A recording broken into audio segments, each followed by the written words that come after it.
esteja convosco. Ele está no meio de nós. Proclamação do Evangelho de Jesus Cristo segundo Marcos. Glória a vós, Senhor. Naquele tempo, Jesus saiu e foi para a região de Tiro e Sidônia. Entrou numa casa e não queria que ninguém soubesse onde ele estava, mas não conseguiu ficar escondido. Uma mulher que tinha uma filha com um espírito impuro ouviu falar de Jesus. Foi até ele e caiu aos seus pés. A mulher era pagã, nascida na Fenícia da Síria. Ela suplicou a Jesus que expulsasse de sua filha o demônio.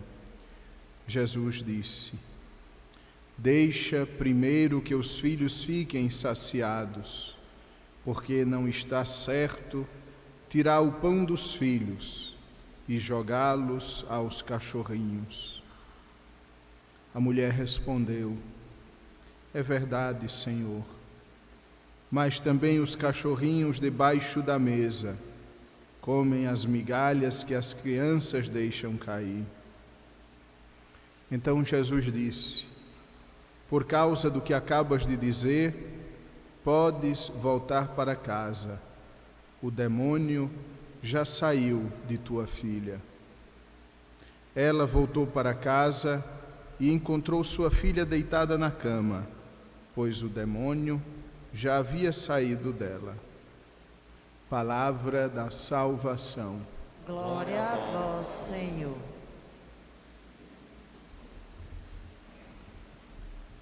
Amados irmãos e irmãs, a mulher cirofenícia, cuja história hoje entramos em contato, ela é modelo de oração. Ela é modelo de oração por alguns motivos. Em primeiro lugar, a oração é perseverante. Assim como essa mulher pediu a Jesus, voltou a explicar ao Senhor o pedido, que saiu atrás dele, como vimos em outro evangelho, gritando atrás do Senhor. Ela nos ensina que a verdadeira oração é insistente, que a verdadeira oração deve ser perseverante.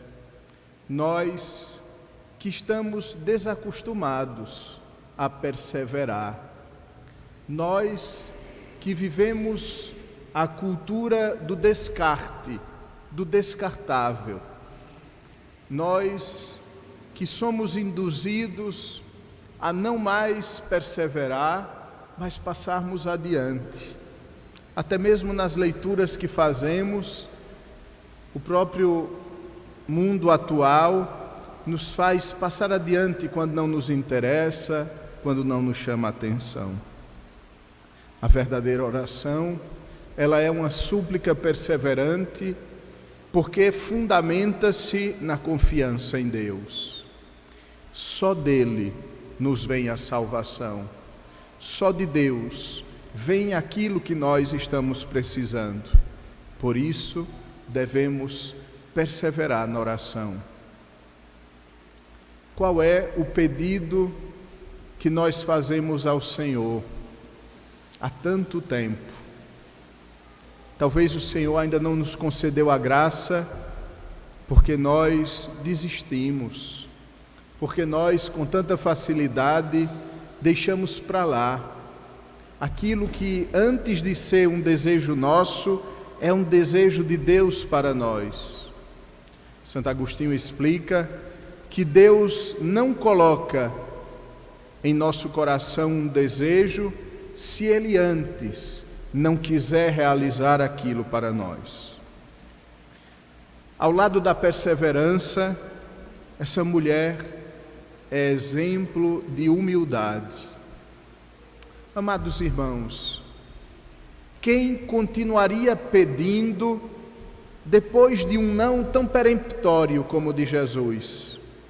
Quem continuaria pedindo a quem quer que fosse algo depois daquela pessoa dizer: olha, não fica bem tirarmos o pão dos filhos para dá-lo aos cachorrinhos. E ela, mesmo nesta situação, ela aceita e com humildade diz ao Senhor: Senhor, também os cachorrinhos comem das migalhas que caem da mesa do seu Senhor. Também nós, os pequenos, os fracos, os pobres, podemos viver daquilo que superabunda da mesa do Senhor. Esta mulher é sinal de humildade, e a oração que não é humilde, jamais Deus pode escutar. A oração que é soberba, jamais poderá ser ouvida e encontrar lugar no coração de Deus, pois somente a oração do humilde é forte o suficiente para alcançar a bondade do Senhor. Vamos avaliar nossa oração hoje. Vamos avaliar o nosso pedido. Vamos avaliar o modo como nós nos colocamos diante de Deus. Quem não se ajoelha não é humilde. Claro, se eu não posso me ajoelhar, se eu tenho dificuldades de locomoção, nossa igreja ainda não tem os bancos, tudo isso tem sim o seu lugar. Mas se eu posso me ajoelhar, o fato de estar de joelhos revela um sentimento do nosso coração, de que diante de Deus nos curvamos, de que diante de Deus somos pequenos, de que somente Ele é Deus. Os pintores medievais, sempre que pintavam o demônio, e pintavam bastante, eles pintavam o demônio sem joelhos, porque o demônio é aquele que não se ajoelha diante de Deus. Não se ajoelha porque no demônio não existe humildade. O demônio é pura soberba, e a soberba não se curva diante de Deus. Aqui a gente entende porque nas tentações de Jesus, o demônio queria que Jesus se ajoelhasse diante dele. Eu te daria todos os reinos da terra, se tu ousasses ajoelhar-te diante de mim. Porque, na verdade, o demônio quer ser Deus, porque, na verdade, o demônio rouba o lugar de Deus.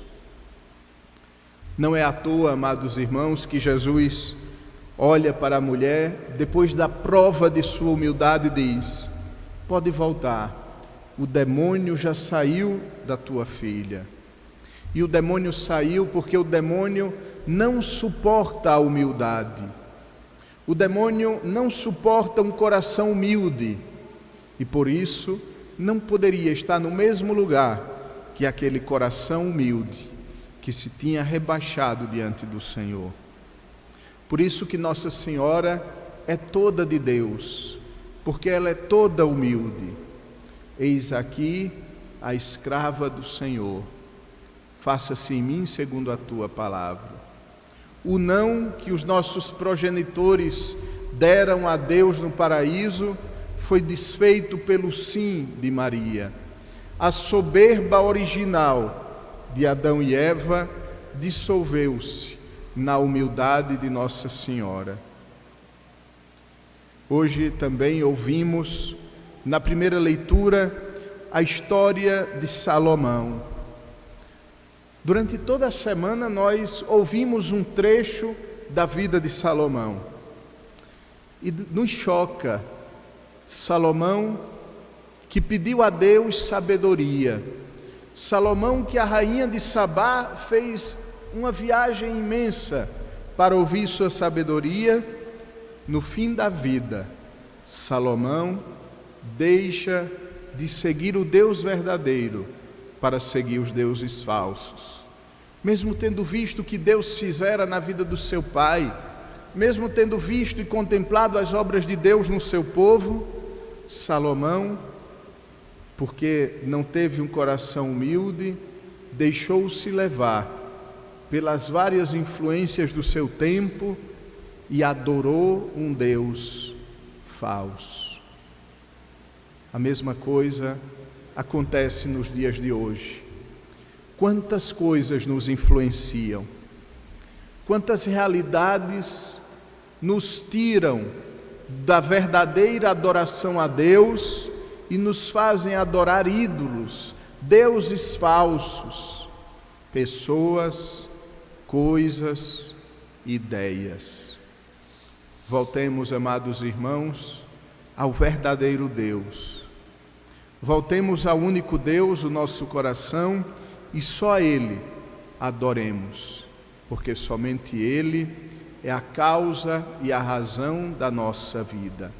Somente nele existimos, nos movemos e somos. E isso entendeu muito bem Santa Escolástica, a santa que hoje nós celebramos. E os santos na igreja têm duas funções. A primeira é porque eles nos ajudam, eles estão tão próximos a Deus que eles nos ajudam com suas preces. Mas também a função do santo na igreja é para que imitemos a sua vida. E Santa Escolástica nos ensina, como São Bento, seu irmão, a viver a fé em dois elementos. Viver a fé na oração, saber viver em sintonia com Deus, cada momento, cada instante. Como é triste que nós, inclusive o Padre, que nós quase sempre escolhemos um momento do dia para estarmos com Deus, quando na verdade nós deveríamos estar sempre com Deus, sempre sintonizados com Ele. Por isso diz São Paulo: quer comais, quer bebais, quer façais qualquer outra coisa, façais para o Senhor. Quem é capaz de viver 24 horas por dia em um espírito de adoração, este é capaz de viver bem e projetar o céu já aqui na terra, pois o céu é o lugar onde Deus está permanentemente.